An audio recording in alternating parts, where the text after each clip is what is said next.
Hey, I'm Orlando Jones, and I just want you to know that the Moana Nui Podcast will be starting soon. Stay tuned, yo. I'm Veronica Taylor, and from myself and Ash Ketchum, I just want to say, Moana Nui, I choose you!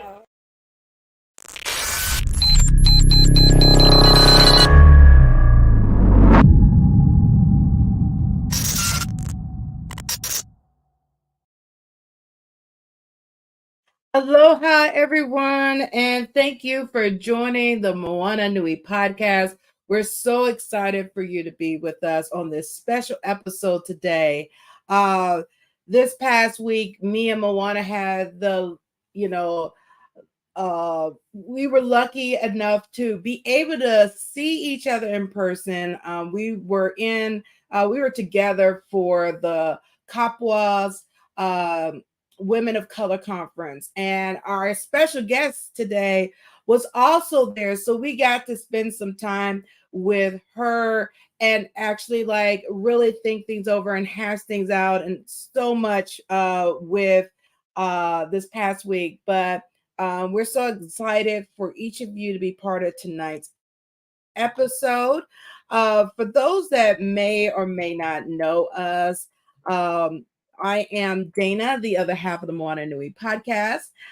To my right is the yin to my yang, the Renaissance woman of our time. She is the founder of this podcast, but she's also a children's book author. As you probably have seen, she is also involved in the Lilo and Stitch comic book series. So pick up your copies today at your local comic book shop, or if they don't carry it, let them know that you would like that so you can get your copy today also. But of course, we're very excited for tonight's episode. We're going to dive in to Am I Hawaiian Enough?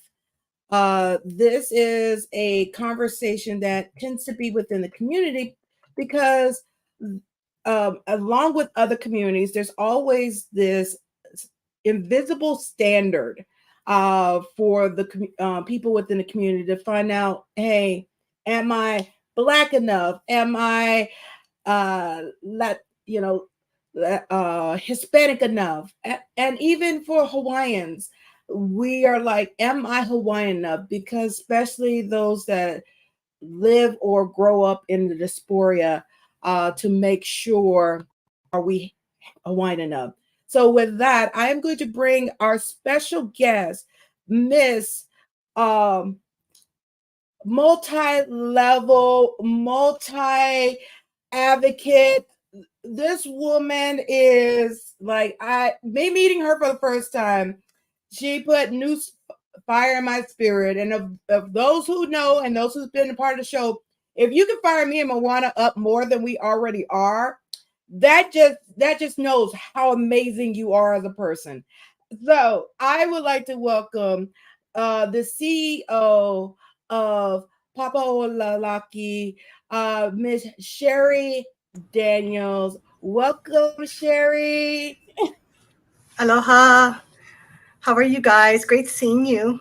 Seems like I just saw you guys. Exactly. It was so great seeing you this past week. Of course, it was way too short, but I'm so glad that the three of us, were all in the same place, that we could see each other and talk and really continue to expound ideas of how we're going to take Moana Nui Podcast to the next level over the next year. So excited for you to be part of this conversation we're having today. So of course, we're going to kick things off of, Sheri, what is your definition of Hawaiian or being Hawaiian? So I just gotta share this. Moana and I were talking about just things to talk about, and I think we all struggle with what it means to be Hawaiian. I think we put our own spin on what that means, whether, right, we look at how people look. Are you the dark Hawaiian? Are you the light Hawaiian? Are you so I think the way you look plays a role in that. Your name, if you grew up with English names, or if you had, the 5-syllable Hawaiian name that some people have, right? So name, I think the things that you do to demonstrate your Hawaiianness.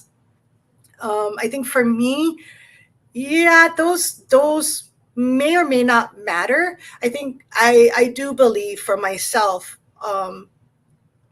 being Hawaiian, or what the definition of Hawaiian is more than that, more than the things that you see. It's the way you behave. It's the actions that you decide to do when put to something, right? The ability to think beyond yourself, that it is never about you singularly, that there's always a collective factor to the things that you do, the actions you take, the things that you say. And so I think that definition is more than just the physical aspect of what that descriptor is. It's all about also what you carry yourself in. The understanding that you may not check those boxes, but you bring value to your community, that you have a place in that space of being a Kanaka, that you do belong. I think oftentimes we maybe our families, maybe our communities, maybe the larger society really puts a lot of baggage on us, on what that means and how we need to perpetuate or behave as a Kanaka. But I think there's some definite core values, right? I think growing up, there was real core values about how you treated people, how you treated your kupuna, the value you placed on, trusting what it means to be Hawaiian. If no feel right, if something is stirring in your na'au, you listen.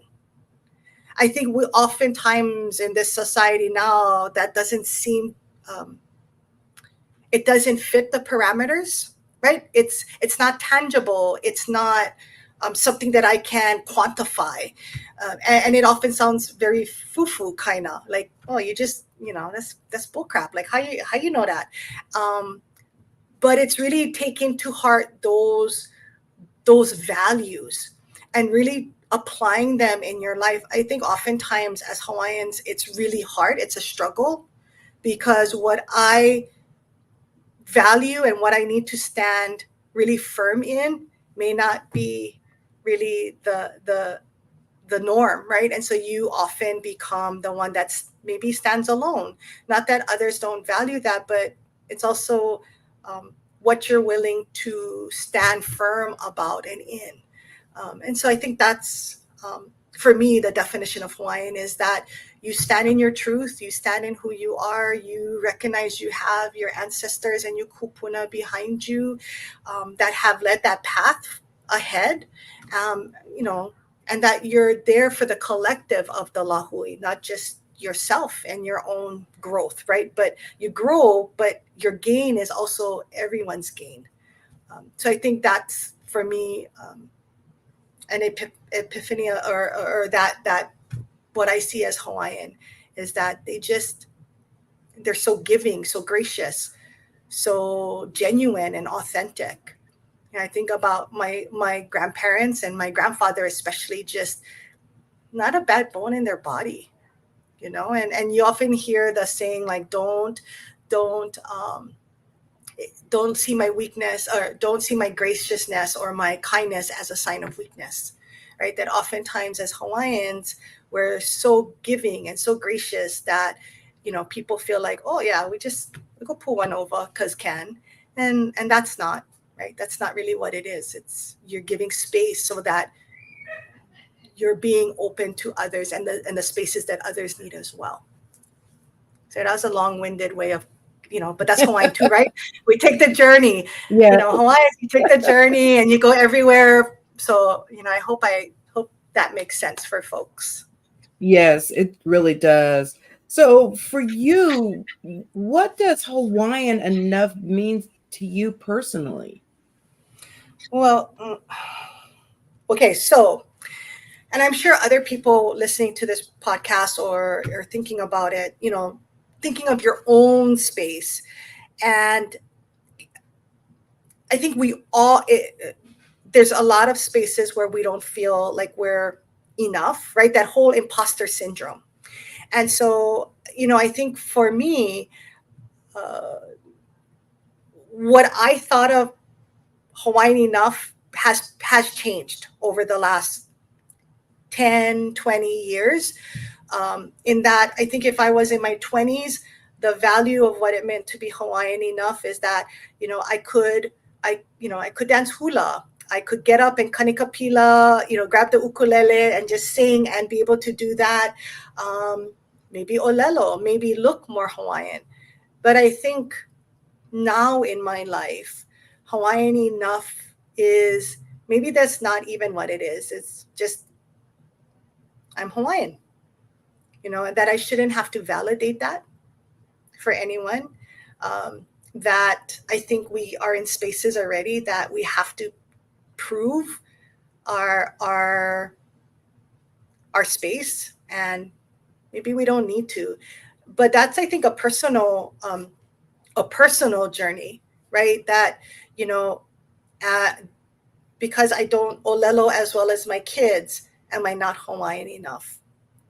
But I think I am, because I support that decision and I uplift them to be able to olelo, to be able to appreciate those things in their life and what makes them Hawaiian and what is, core to who they are.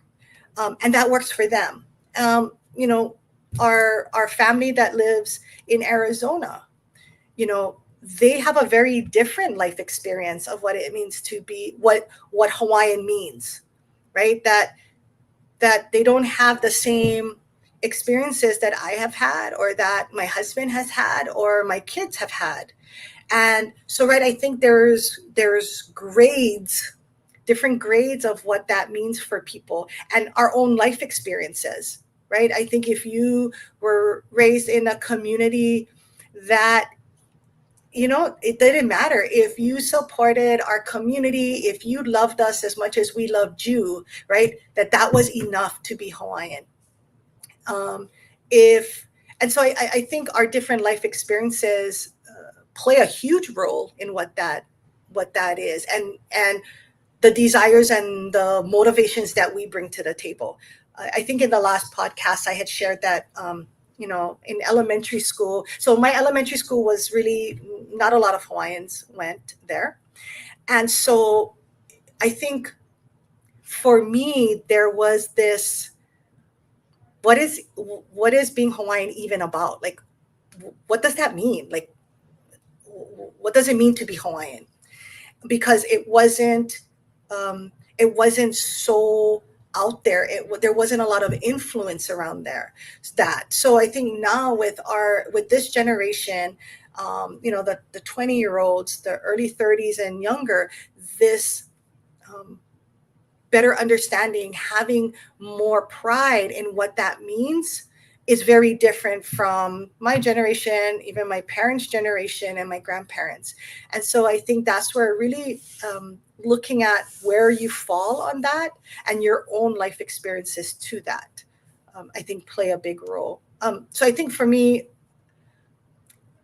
yes, I have times that I don't feel like I'm Hawaiian enough. I feel like I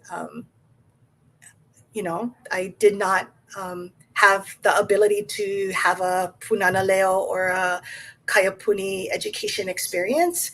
I did have the Kamehameha experience, which is great, but it's very different. And so sometimes I feel like I'm a different Hawaiian than others, right? So even in our community, I feel like I have a different place than maybe other Hawaiians, and I don't know if it's about privilege. And I think when I say privilege, some people might be like, "Oh my gosh, what does that mean?" And I think privilege is more than just I have money or I have money, right, to do things. To me, privilege means you have opportunities that maybe others don't recognize, or aren't able to access. So to me, privilege is about opportunity. Yes, it includes, money and education, and absolutely, but it comes down to opportunities at the end of the day. And choices alongside opportunity, because I could have opportunity floating around me all the time, but if I don't choose to pull that lever of opportunity, whether the outcome is good or bad, that's a choice. And so I think that's also really important when we talk about the sense of, am I Hawaiian enough? Is, do you come with privilege? And privilege meaning opportunities that others may not have had or won't have because of circumstances, because of choices, because of all these other things. And I think to recognize that and be really aware of that, because I think sometimes when you have access and opportunity, you take it for granted that everybody has the same, or you take it for granted that you go, no, I'm really being a good Hawaiian. I'm giving Moana space, I'm giving Dana you space, but that's not, because when I turn around and walk away, Moana, you and Dana, both of you are still there. The opportunities are not the same. And so I think really recognizing that, and owning that and being okay, and not feeling, I think sometimes we feel guilty that, right, like we have opportunities that others don't. But I think part of being Hawaiian and having that, the values of Kanaka, is that we make sure, okay, this can sound kind of goofy, but Lilo over there, you don't leave people behind. You don't leave people behind. You give them opportunities, right? You give them the same opportunities. You give them the chance to step up, to uplift, because that's the thing, right? As time goes on, you got to be able to step aside to let the others continue to lead the path forward.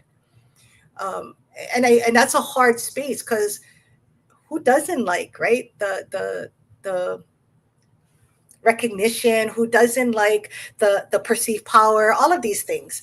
And but I think it's also, you gotta be self-reflective and honest about that how you uplift and how you do those things are really important, and it's intentional.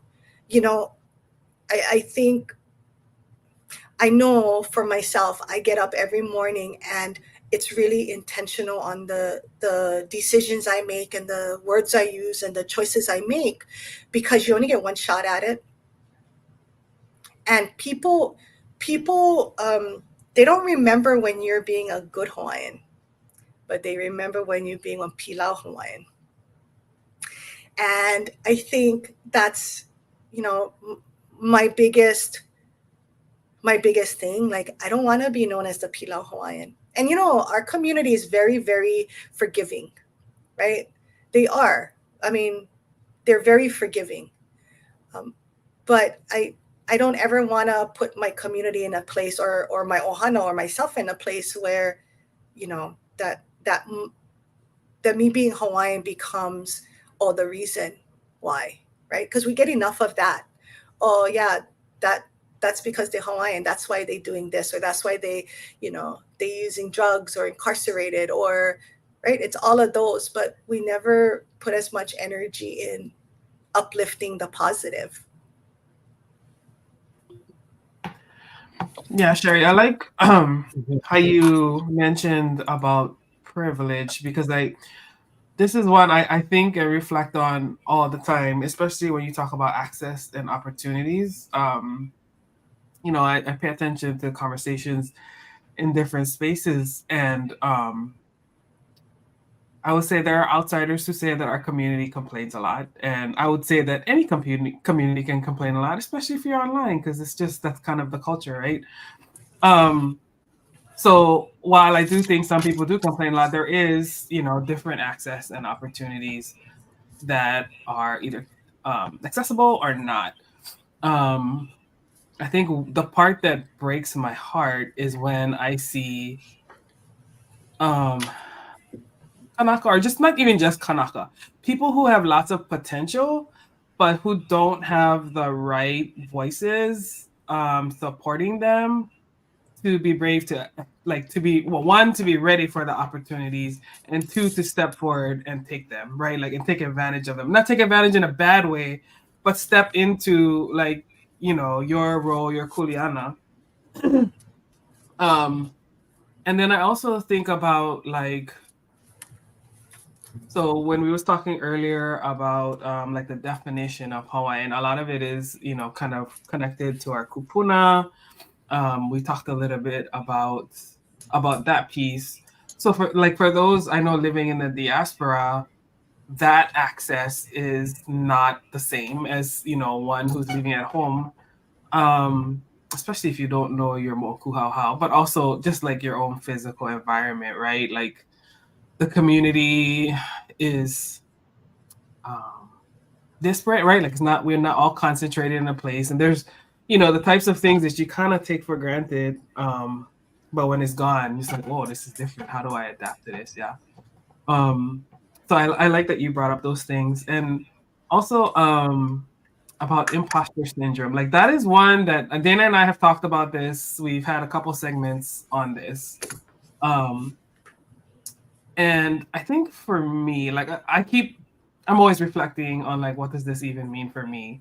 And before, I think you have to know your roots. Like, that's part of the whole thing, because if you don't, it's so easy for other people to talk down to you, to trick you into thinking that you're not enough, right? Like, I think the more that I have gotten to know, like, my connections, and I see who my kupuna were, then I'm just like, oh, well, then why am I even letting these people talk? Because, like, look at what I came from. Like, how do I not honor them if I don't step up into my own kuleana, right? And that looks different for everybody. Nobody needs to be the person out in the front. You're like, not everybody gonna have the same role, but how can you, for yourself personally, identify your kuleana and what you can contribute to the collective? Because to me, that is what is Hawaiian, right? Like, everybody having their space, their place, and doing their part. So, a'ohe hana nui ke aluia, like, no task is too big if everybody does their part. So to me, I think that is a big part of what is Hawaiian. Yeah. Well, it's interesting because you touched upon a couple things. Yes, we are often right. We're known as the koua group. We're so. It's about activism, right? And I gotta kind of temper that a little bit. Yes, but it's also about the ability to gain clarity and to, Hawaiians are like amazing, yes, orators, but debaters. And debating doesn't mean somebody has to be right. It's never about that. It is about, how do I push the other to increase my knowledge, to push my understanding beyond what's right in front of me. But what happens is we're always highlighted in these spaces in being passionate. And right, when we look at all of these modern day challenges of our community, we talk about, water rights, we're talking about sacred spaces, we're talking about EV, we're talking about all these things. It's passion driven topics. You're talking about our the bones of our kupuna. You're talking about our source of where we hold space, mana, all of those things that are very interwoven in our lives. whether you are tapped into that or not, there is that understanding. And when you look at some of the spaces of where people catch us maybe not at our best, when you kind of step back and you go, yeah, but the passion that they have around this topic shows that there is some value. But we get so fixated, or folks get so fixated on the koua, on the all of those things, versus about look at the passion and the power that this community has around this area. So I always look at it that we're amazing debaters, and we don't debate enough. Right? We don't ever have space given to really just debate. For me and you to go in, Moana, and just hash out the crap. We don't. And what happens is we have to hash out our crap in front of the community, or in front of the TV screens, or in front of this. And then that just validates, right? When you think about colonization, that just validates, oh yeah, see, look, that's why we gotta rein these Hawaiians in, because they're all over the place. And it's like, no, if given the opportunity to really talk through some of these things, right, very different outcome. The other thing is, oftentimes people somehow have this belief that they become the singular voice, or the voice box for all Hawaiians. And I don't know anyone who has been chosen to be the voice box for the 600,000 plus Kanaka that occupy, the U.S., Alaska, and Hawaii. And I don't know who would want that kuleana, because that's some major kuleana.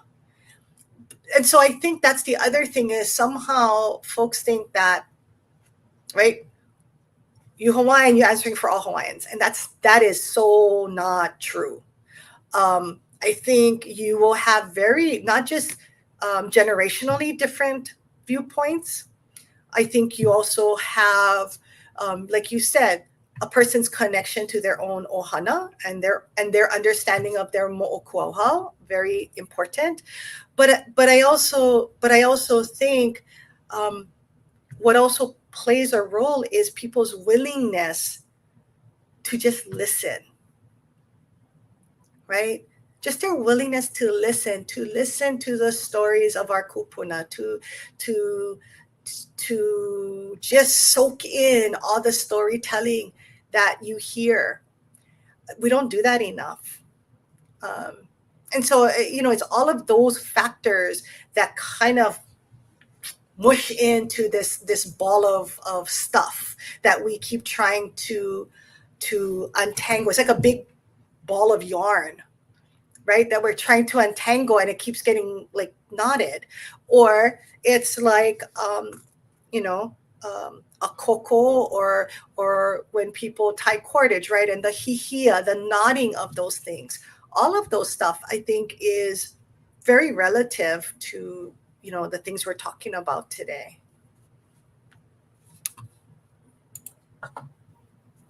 Yes. And Sheri, like, you tapped into about like people feeling like they're not Hawaiian enough, and you even had those moments. I mean, I can even say I had those moments because of other people's expectations or assumptions of what Hawaiians should be based on what they've seen on TV. So can you talk about when you had an instance of when you felt like you weren't Hawaiian enough? Oh, that's pretty common. I mean, it is. I mean, so I think I shared last time on the podcast that my children are all products of Punana Leo and Kaiapuni. My two oldest had graduated from Kula Kaiapuni o Kekaulike on Maui. And so, they olelo, they are have that part. My husband olelos quite a bit as well. I understand, I can read, I can speak. I recognize for myself, and I understand, practice, use it all the time. But it is not a comfortable space for me to use my olelo as openly, as willingly, as easily as others may. And so I think there's always that. Like, if I could get past that little barrier, like, wow. But, you know, over the years, I've realized that that does not define me, that I'm never going to get past people's assumptions because my kids speak, you should speak, or feeling guilty that my kids speak and I'm not responding in olelo. Like, somehow that makes me a bad parent. So that was me getting past that, and me recognizing that, and I don't have to prove anything to anybody, right? I, like Moana, like you said, you know who you are. I don't need to kind of like showboat that, and because there's other things I can do for our lahui. There is other spaces that I can be in that are just as valuable and just as needed, and I'm still going to be a learner. I'm still going to be a lifelong learner, right? I'm still going to support Hawaiian immersion education. I'm going to put the skills that I have to uplift those spaces that I know are important. And so I think that's what I've had to reconcile with, that I don't have to be such a prolific or proficient speaker, that I can be okay in what I'm comfortable in. And I can uplift those that they are awesome at it. And yes, we're going to need those. Like Moana, like you said, we're going to need all the types of folks in our lahui. That's what makes us rich. That's what makes us vai, is that we have all these things. We're going to need the burger flipper as much as we're going to need the doctor, as much as we're going to need the lawyer. And so, you know, I think having that sense of it being okay, you know, for those of listening in who know my husband does not look Hawaiian at all, right? He's blonde hair, blue eyes. And, you know, till this day, I have seen, you know, really good intentioned people, really, like, we'd be with our family, returning our rent-a-car on a neighbor island, and the auntie behind the counter looks at me. He's hearing my husband talk to our kids in Olelo and goes, "Oh, you're so lucky your husband learned the language. I'm Hawaiian, I don't even know how to speak. You're so lucky." And I thought, do I correct her? Do I just let it go? And I didn't, because that is common. And for me, like, I get really like a little like, we should just be happy that, you know what, it doesn't matter what people look like. The fact that they are perpetuating a practice for our lahui, that our language doesn't go extinct. But and so I've had these conversations with him around, like, you know, does that bother you? Does that?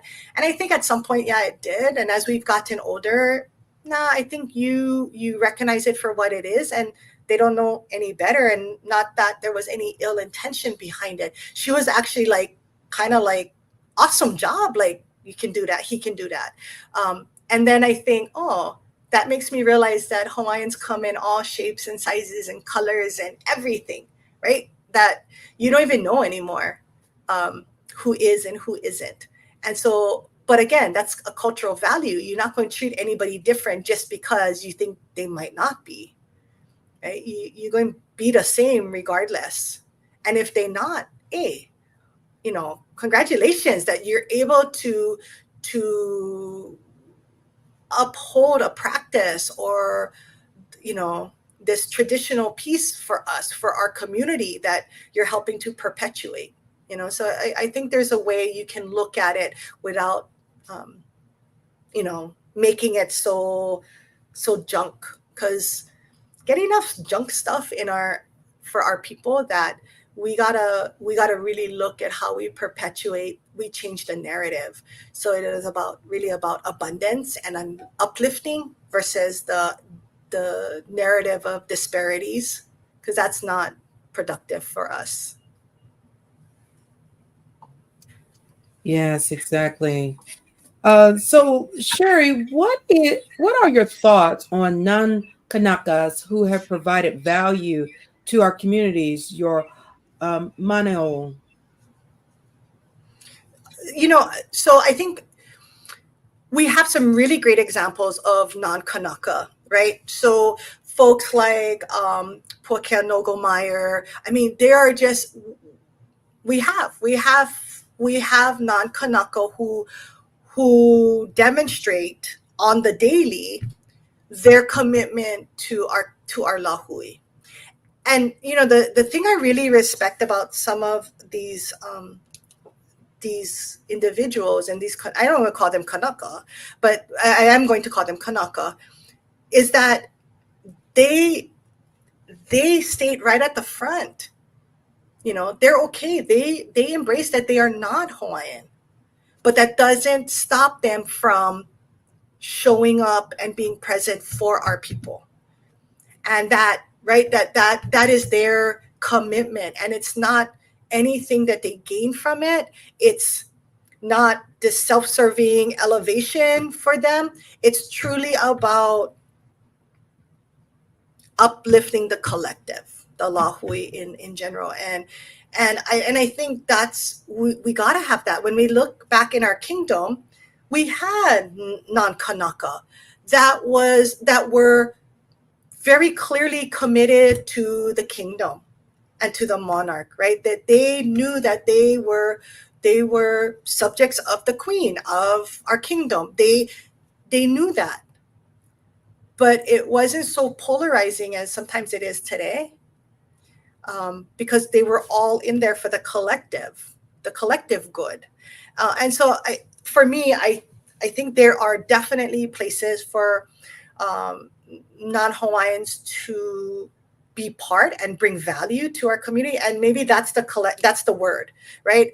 If you're going to bring value, awesome. If you're going to suck value and you're going to be a mana sucker, I don't know who somebody coined that already, but if you're going to be a mana sucker, we have no time for that. That's very different from you adding value. You're a value add. We like that. Come, bring that and help us learn, help us improve, right? Because we don't like to be mana suckers either. And so I think that is really looking at the value that they provide to our people. Yeah, no time for mana suckers. So Aloha going to use that term now. Yes. Love it.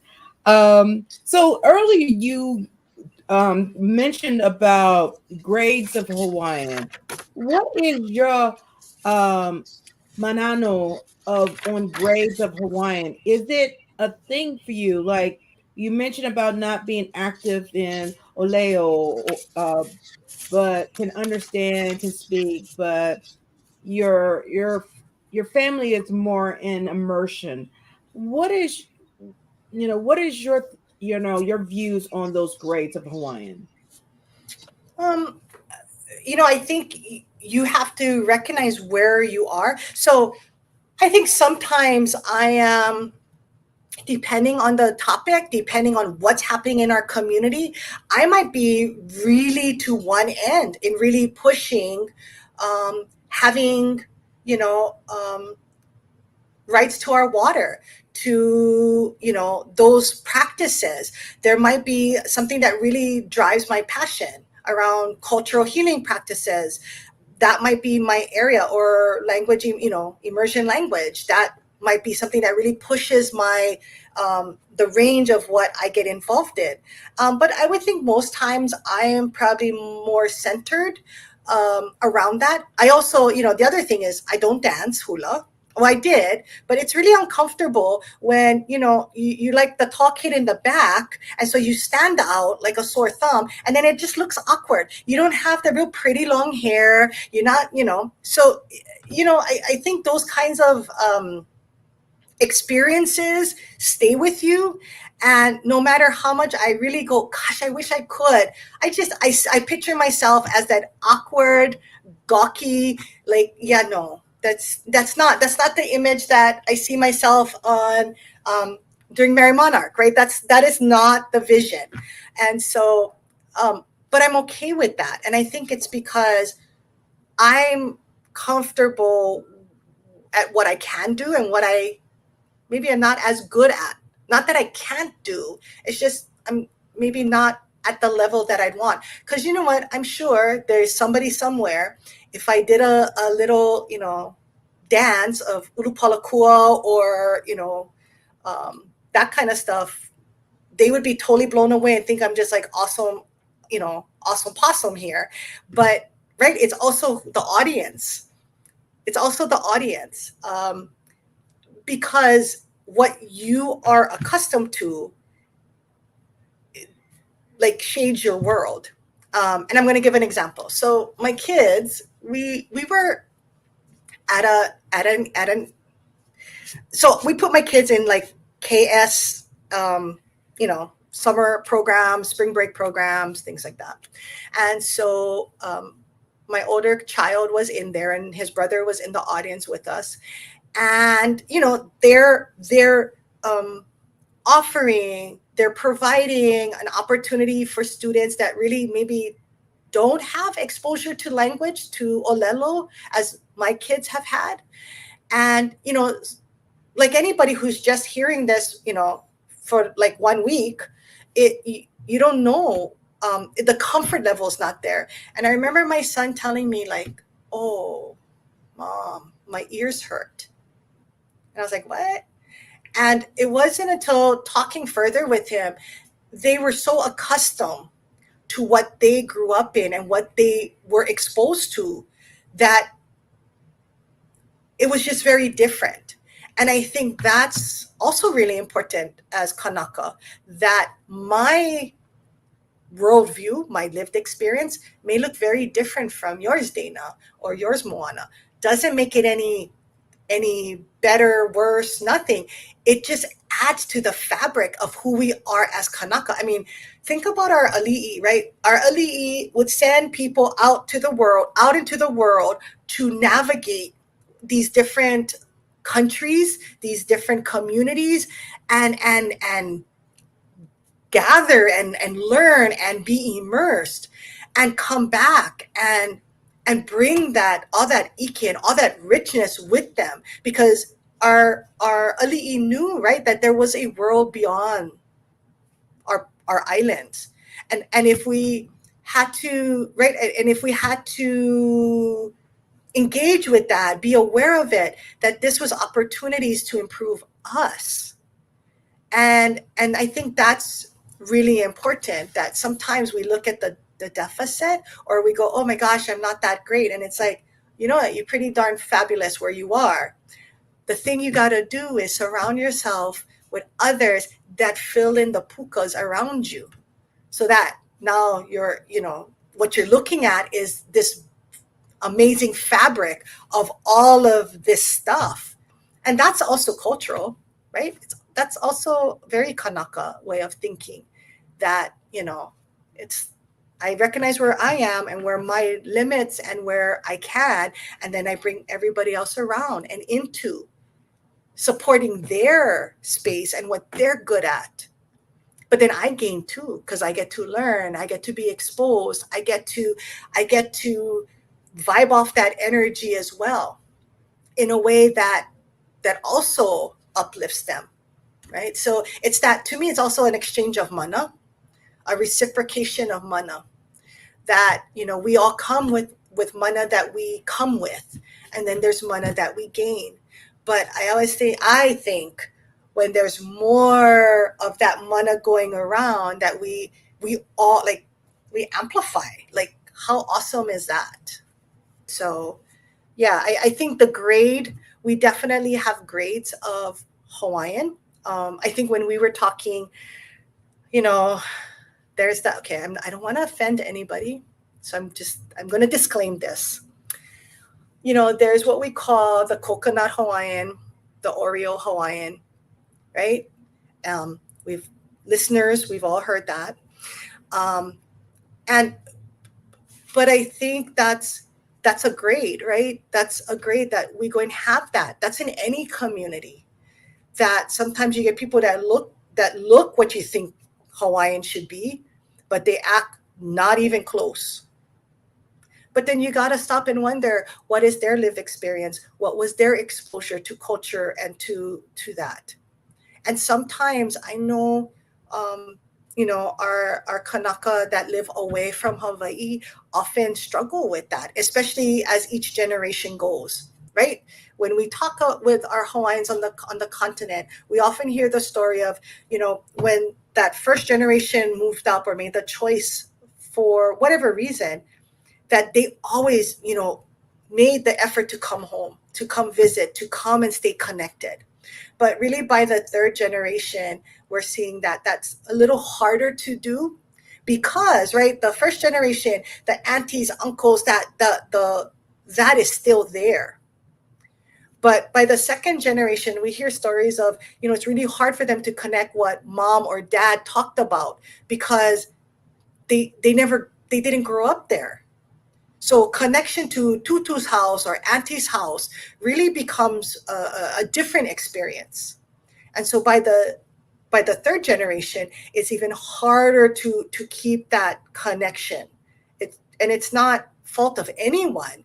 It's just when it's not constantly in your space, it's really hard. And then and at what point does it become, this reach to keep those memories alive, and we have it too, right? I mean, even folks that live in Hawaii with development, with just the changing times, all of that, what we knew growing up has changed, but that's even amplified, I think, or more so for those that move away, because you don't have, it's not a week apart from seeing, I never drive down, Moana, I'm sure for you, I never drive Kilauea in like months. I didn't even know that would change.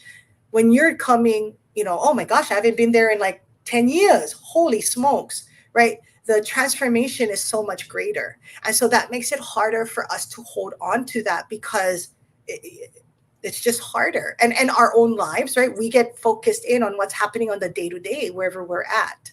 And so it's all those factors that I think play into this grade of Hawaiian. And so I think you recognizing where you are and being okay with it, that, I am a third generation diaspora Hawaiian, and, I am learning what that means. I am trying to better understand my ancestors, my genealogy, and all of that. And I think that's what is more important than anything else, is owning that. Because I'm going to be, I still live in, the house in which I grew up on Maui. I have that opportunity and that space, but I'm also 50 years old. I don't feel comfortable dancing hula in front of a crowd, nor do I feel comfortable, playing ukulele and, all of those things. And so I think it's owning what you have and owning what you maybe not as good at, but you have friends who can fill in the gaps. Yeah, I think that's really important. Because it is true, like what you were saying, Sheri. Like, I am someone who grew up in Hawaii, and every time I go home, it's like, what the heck is this? What is going on? Yeah. And so, like, for me and my sister, like, we really try to bring her keiki home every year so that they have some connection, right? But it is hard when you don't spend as much time in a space. And I also think it's funny because my cousins now, they're like, oh, you haole already. Like we'll go to like some of our kids' swimming spots, and like I'm not by the ocean anymore, so I'm not as strong of a swimmer anymore. So we jump in, and I'm like, oh my god, when did this become like? This used to be like second nature, and now I'm like, oh, can I breathe? Like, what is going on? And you're like struggling to get out of the water. You're like, oh my gosh, you lost your footing too. You can't even walk in sand. Exactly. I mean, it's harder like in the river water because it's like, oh my god, you don't even want to the mud is slippery. Like it is all the environmental stuff that you forget about. Yeah, so I think about those memories, and my cousin would just making fun of me, and I'm like, "Hey, shut up! I've been away for a while." And it's not like you're riding bike; it doesn't come back. Like it's, No, And I think that's the hard thing for many of our folks. It's like, oh, I never realized walking rocks at the beach is so sore. Like when did that change? And I live in Hawaii, and I'm like, when did that change? Like, oh my God, my feet is like super sensitive these days. Maybe it's age. Yeah. Oh my gosh. Yes. Too funny. We don't have, what's different from the first podcast is we had all kind of questions the last time around. Yeah. I don't know if people are like embarrassed to ask, but I hope people ask questions. Yeah, if anybody has questions. So here, I put it in the comments. I was like, you can engage in the comments, ask your questions, but I'm not seeing, I think more, I'm seeing more is listening and taking it in. So, of course, as Sheri said, if you have a question, don't be shy. We will ask your question for you. It's not like it's like Zoom that we unmute you and then you have to come on and say it. Put it in the comments. We will definitely ask your question. And but I like the fact that you talk about that because people to see the different layers of being Kanaka in Hawaii, and especially as many of us that is here in the diaspora, being on the continent and all, because what you were just talking about, I go through that. It's like I go to the islands ever so often because most of my immediate family is here on the continent now. And so there's no real, unless there's something major that happens for me to come to the islands and stuff. So I have my son that's never seen the islands.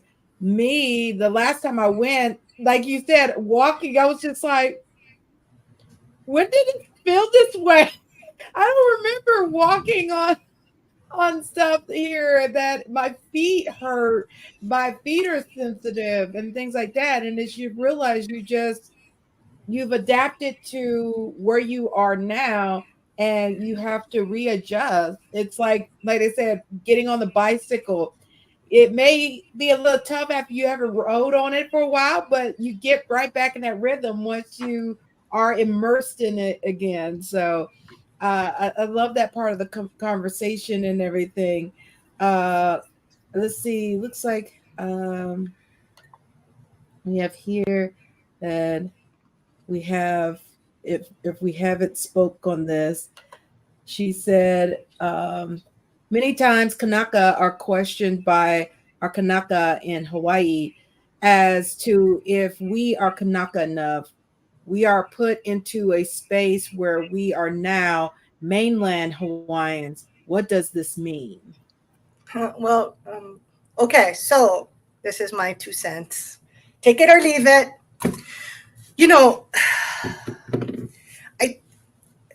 To me, the real big factor is Hawaiian is just not a, I woke up today and I decided I want to really understand a culture, and I'm going to thumb through a book and I find Hawaiians and, oh my goodness, this is, I want to learn more about them, and oh, I'm going to become Hawaiian. We are very fortunate that we don't have that we have koko. But I think, Lei, to your question, how do we navigate this? How do we not be hesitant or shame? And I think it's okay to say, when I woke up this morning, I was Hawaiian. I was Kanaka. Nothing changed that. And I would be okay in saying, what makes me not Hawaiian? I still get koko. Right? Like, what is your interpretation of Hawaiian? Because if if the interpretation is you gotta be the little n and be 50%, good luck with that. That number is quickly dwindling down. Right. So I think it's also posing the question back. So Leigh, I think I talked about it, right? When I think of our people, we're very great having the conversations, debating, having those spaces of dialogue. You might piss some people off, but part of it is they better think about what they're saying, because you only like one layer removed about knowing somebody close to you who now lives on the continent. So sometimes we gotta be mindful about when we say those things, like, you know, I know your cousin now live down the street from me, right? Like I can see you being like, your cousin lived down the street from me. So, right, are they not Hawaiian anymore? And I think that's the good thing is, as Hawaiians, we have koko. So unless, you know, things dissipate, evaporate out of your system or off your pores, you still have it. It's also what you choose to validate for them, and asking them, what is Hawaiian to you? Because I get the koko, and I don't know what else I'm missing. We cannot quantify so Leigh, I'm not sure if that was something that, you know, and I don't think it's about, I think it's not rude.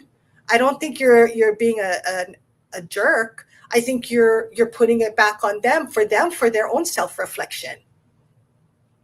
And, you know, the message can come across just as, you know, you don't have to come across sassy pants or anything. You can just say, this is kind of what I thought.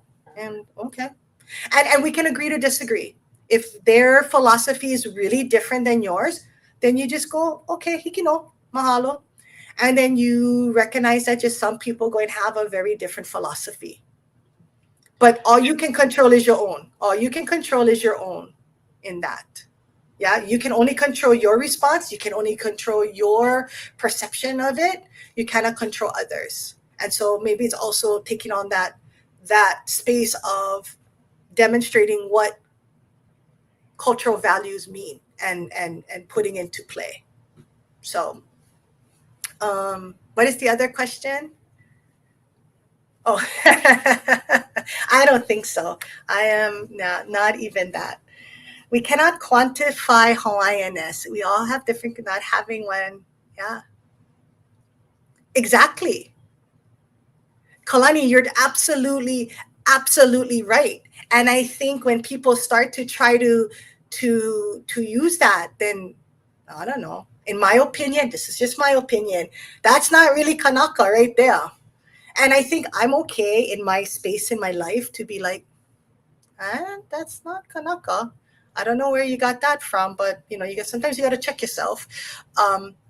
But I think if people are saying that, I'd rather them say it to my face than over there talking on the side or being on social media where, you know, you don't have to be yourself. You can just be whoever and be over there blasting away.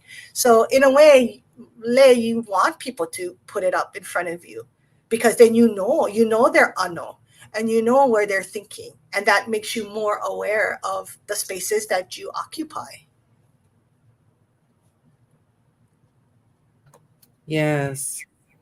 So, Sheri, how do you navigate the balance between respecting Hawaiian traditions and incorporating your own personal identity?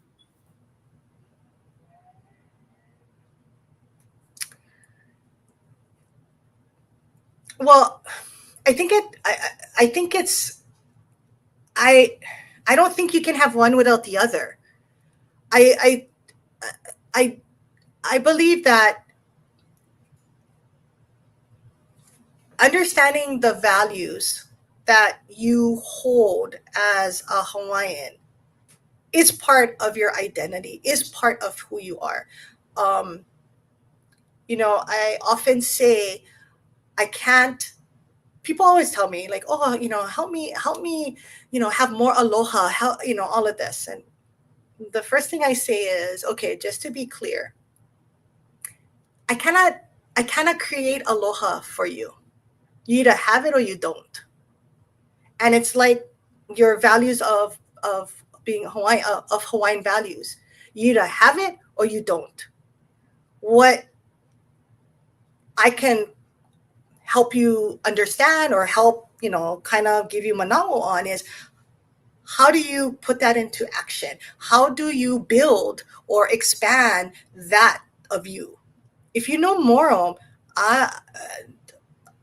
that's not my place to help you go get it. That's your place to go get it and to figure it out.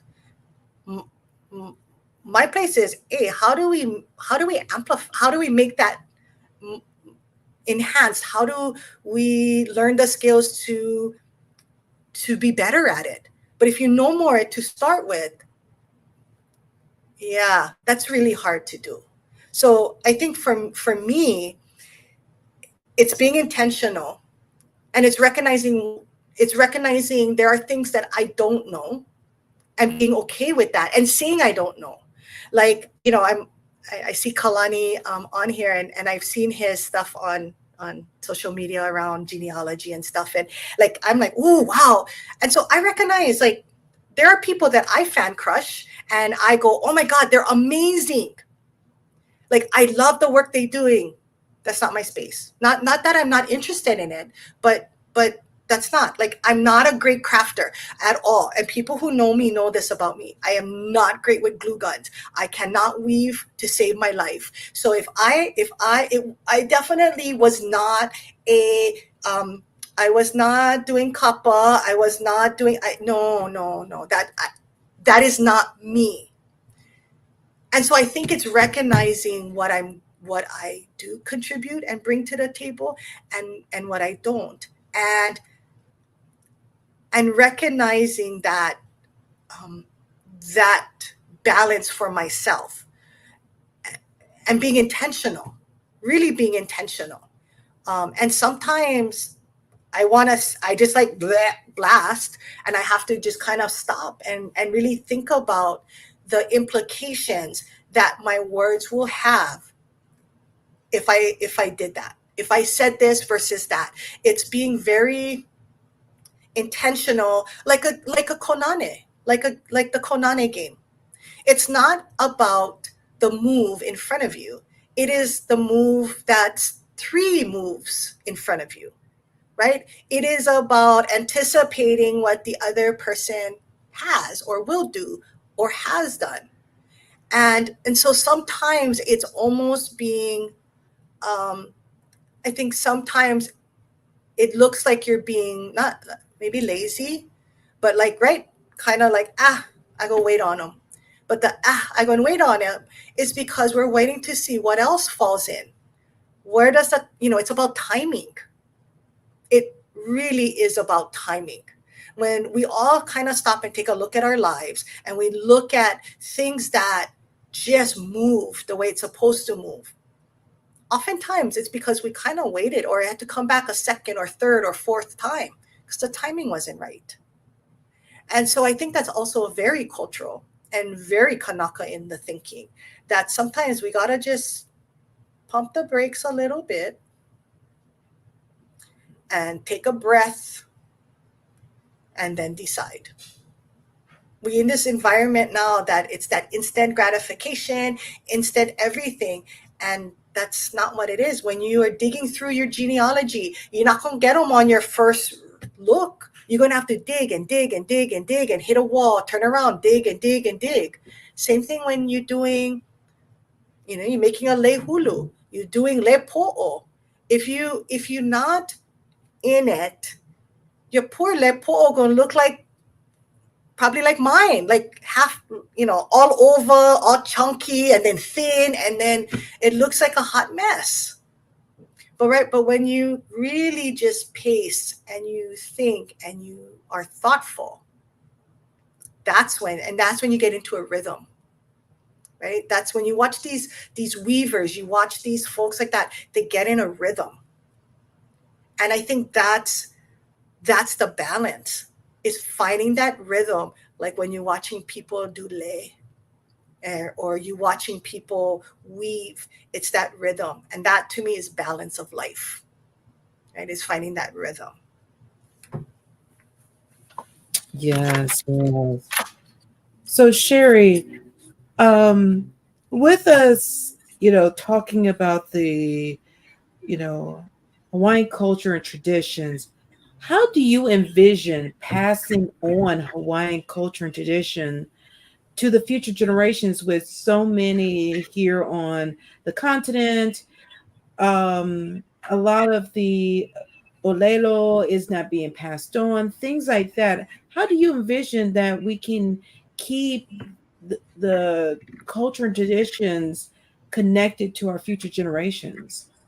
Well, I think that we have some really good folks. I mean, just I'm sure listening in, you have somebody who is, really delved into genealogy and how that practice is passed on, so people can learn how to find what their mo'okuauhau is and their genealogy and where they belong. You have folks lay on here who is practicing the traditions, right? Who is incorporating the youth into that, who is exposing her community on the continent to our community and what that means, and to gain understanding and appreciation around that. So I think there are definitely folks all across the country that are doing that in their own spaces. But I think it's also, I think we don't do enough to support, because sometimes people are doing it based on what they know. And that might butt up against some of the traditionalists in terms of the practice that you're doing. But we also got to remember, it's really hard to maintain traditional practices when the world around you is not. Right. And so I think that's a whole other conversation I know that you guys have had around kumuhula stuff, right? Like those practices. And when not only the life around you is different, but the environment around you, the physical environment is different. Even in Hawaii, right? Like to practice la'au lapa'au and those things looks very different today than it did 50, 100, or even 10 years ago, because gathering spaces have changed. All of these things have changed and have had impact in the ground in which our la'au grows, right? And so I think there's, we have to recognize that there might be adaptation, but I think it's us being really clear what that means. Because if you adapt because your environment is different, you gotta call that out. So, for example, I was in Alaska several years ago, and we had done this. We had made laulau, but we never have luau leaf, but had sweet potato leaves. We never had, butterfish, but had salmon. And so, creating a different, a different laulau, we did, but it was really great to have the conversation, because we recognized the adaptation was because we never have luau leaf, never have there. So, hey, we still eat, we still like the flavor, we still practice putting it, cooking them and doing that. So we knew that there was adaptation. And I think it's recognizing that and being honest about that, not sneaky about it, but saying that, and these are the things that's also cultural. Innovation. Hawaiians were super innovative. But I think when you are maneuvering in this world, sometimes the traditional way of doing it may not necessarily fit. Not that it's wrong, not that it's, but I think you got to recognize that there might be some adaptation. And what does that mean? And how does that roll out? And being honest about it. So I think it's encouraging where we can. It's having the real conversations about, okay, are you tokenizing us, or are you truly trying to uplift the information, especially in hula, right? I know you guys had this conversation on a podcast that, you know, what are you doing with our ike and our knowledge, and is it, again, bringing value? And if it's not bringing value, then you got to call out some of these folks, not because it's not helping our people and it's not helping our culture, it's not helping our lahui understand who they are, because it gives them misinformation around that. So I think it's having the conversations, it's showcasing, highlighting those that are trying and doing, and not going to be perfect. And you're going to have, you know, the Monday morning quarterbacks on the side giving their 2 cents opinions all the time. That's par for course. But maybe you use that as motivation too, right? Or maybe I got to tweak this a little bit. Maybe I got to educate more around this. Maybe I cannot be just gentle about it. I got to be a hard ass. I mean, I think those are spaces.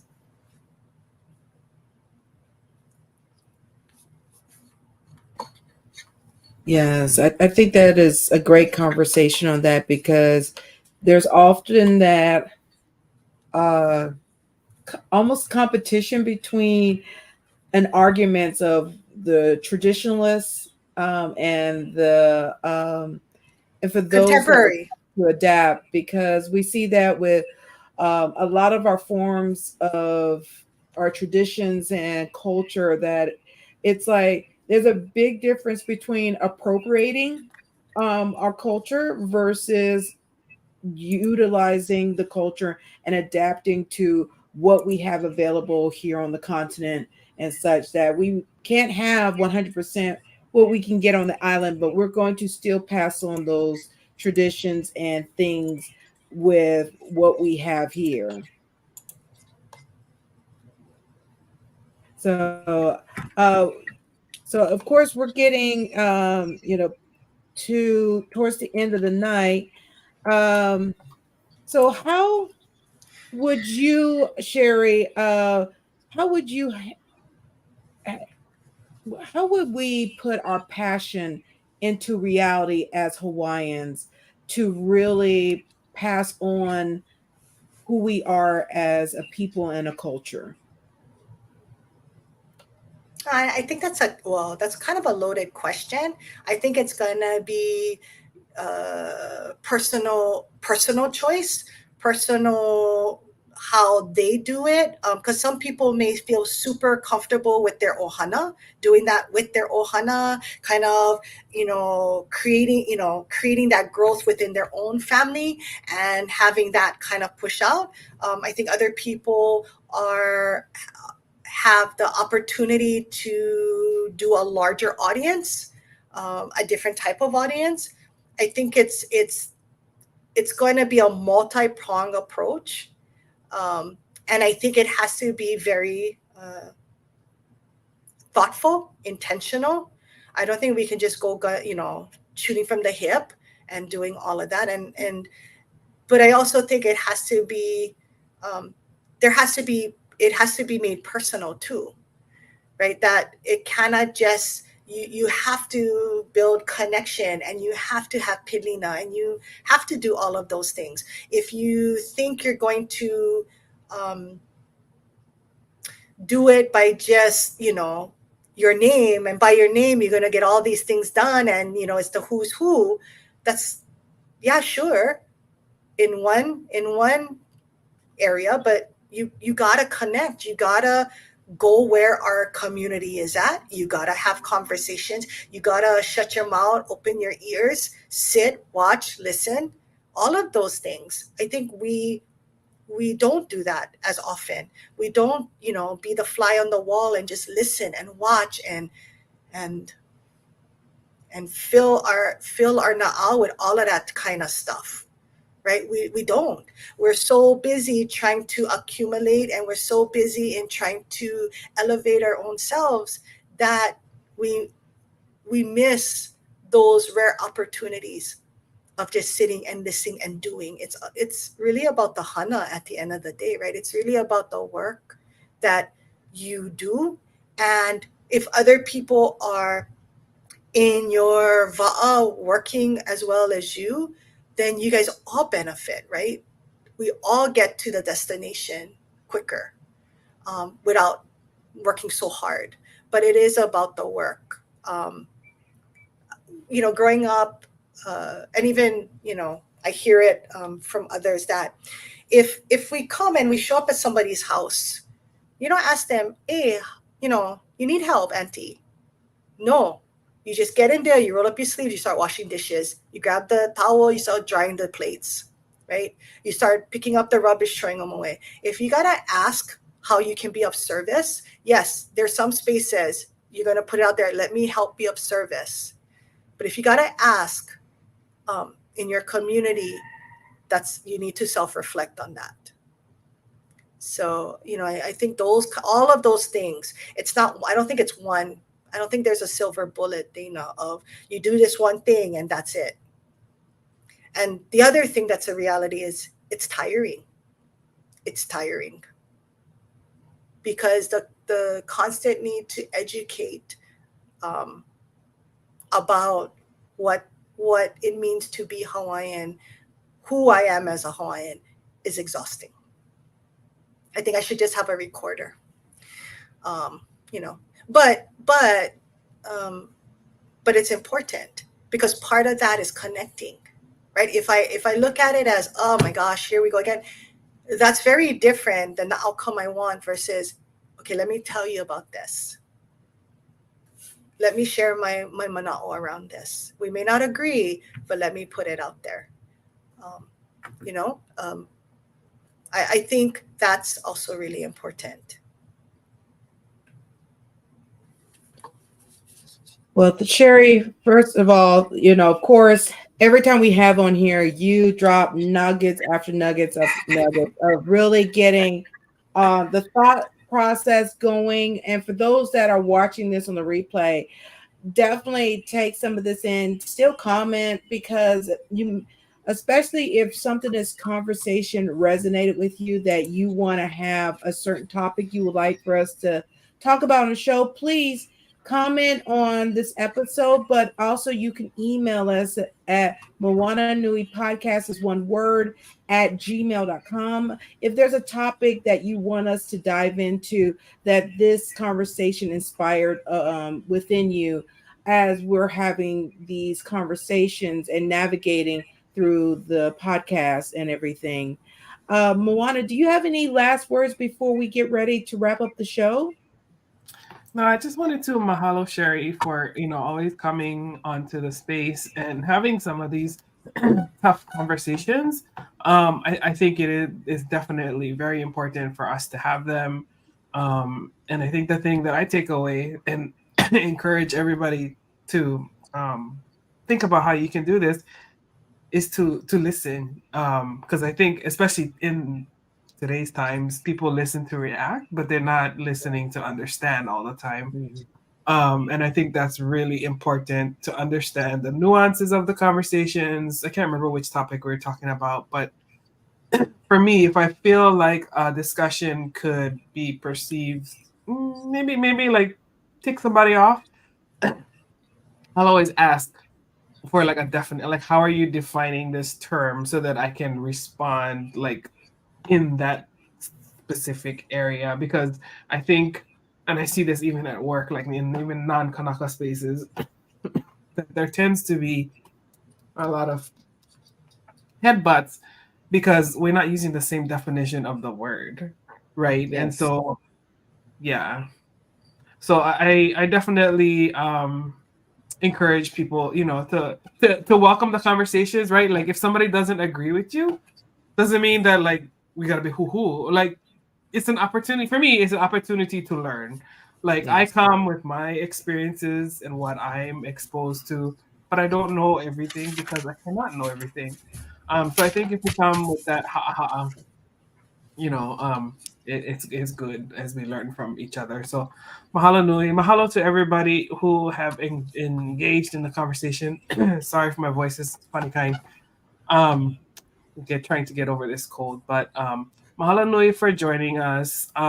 Let's see, what are we doing later this week then? My brain is smoking. Okay. Well, Thursday we have at 7 p.m. Eastern, we're going to be talking about Hawaiian eats in the diaspora. So that is a great conversation for those of the community that are here on the continent who is trying to connect to some of the food we have. Unfortunately, if you're watching and you know an authentic, I'm going to stress this again, authentic Hawaiian place in Atlanta, Georgia, please let me know. The places I've gone to is not authentic. It is very Americanized, and don't recommend me to a salad version of some of our dishes, because there's so many restaurants that pop up, and it's just not what we traditionally are used to. So if you know of any, or if you are starting a restaurant in the Atlanta area, please tune in, let us know, because there's a lot of us in the continent that are trying to find restaurants that serve our traditional dishes and everything. And then at 8:30 p.m. Eastern, we will have the Opinionated Variant 616 group back on the show to talk about things that is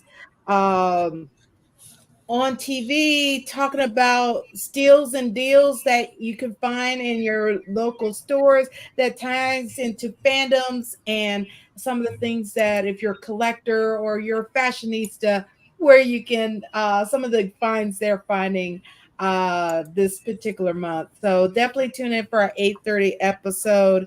And then but that's on this Thursday, 7 o'clock and 8:30 p.m. Eastern. So definitely tune in. And if you are watching us for the first time, please, especially on YouTube, click the like, subscribe, and hit that notification button so you know when we go live. All our past episodes you can find on our YouTube channel. So if you like the content and you want to catch up, go to our YouTube page, our channel, and see all of our content that we have out there.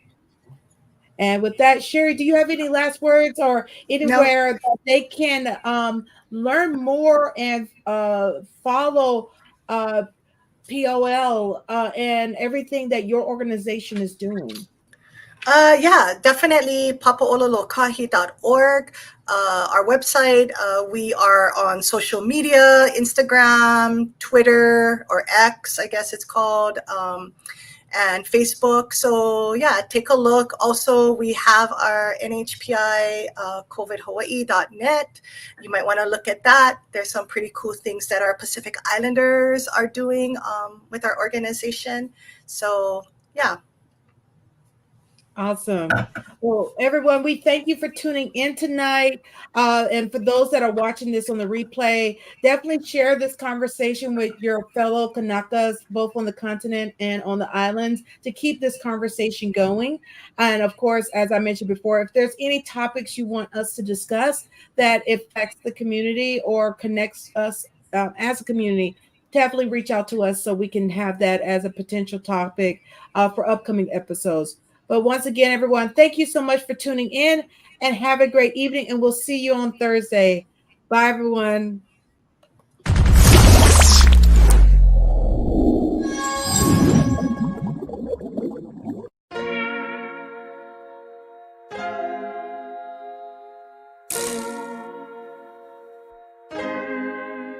So many stories left to tell, even if we have to ourselves. Can't keep history on the shelf. If we won't tell it, we will. If this the land of the free, it was a freedom then, when they annexed Hawaii and called it Cedar Lands, without any type of payment and no signing off. Called themselves the Republic in 1894.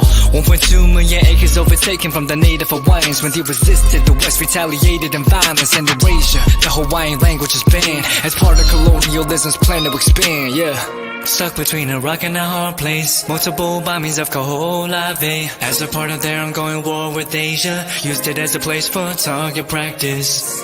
No consent or compensation. Colonizers call for annexation. Network of all the locals, school will never let you know. So many stories left to tell, even if we have to ourselves. Can keep history on the shelf. If we won't tell it, we will. Too many stories left to tell, even if we have to ourselves. Can keep history on the shelf. If we won't tell it, we will. We will. So if you put Hawaii in a perspective, well, Black and Asian history is interconnected. Considering the fight with the Pacific, then of course versus Asia, they was treated as a middleman for war, but didn't let the Western colorism run its course. Cause dark skin was a sign of dignity to core. The land was taken in the name of capitalism, when prior to it was an actual kingdom. Clap back at the system. Stuck between a rock and a hard place. Multiple bombings of koua as a part of their ongoing war with Asia. Used it as a place for target practice. No consent or compensation. Colonizers call for annexation. Network of all the locals, school will never let you know. So many stories left to tell, even if we have to ourselves. Can keep history on the shelf. If we won't tell it, we will. Too many stories left to tell, even if we have to ourselves. Can keep history on the shelf. If we won't tell it, we will. So many stories left to tell, even if we have to ourselves. Can keep history on the shelf. If we won't tell it, we will. Too many stories left to tell, even if we have to ourselves. Can keep history on the shelf. If we won't tell it, we will. We will.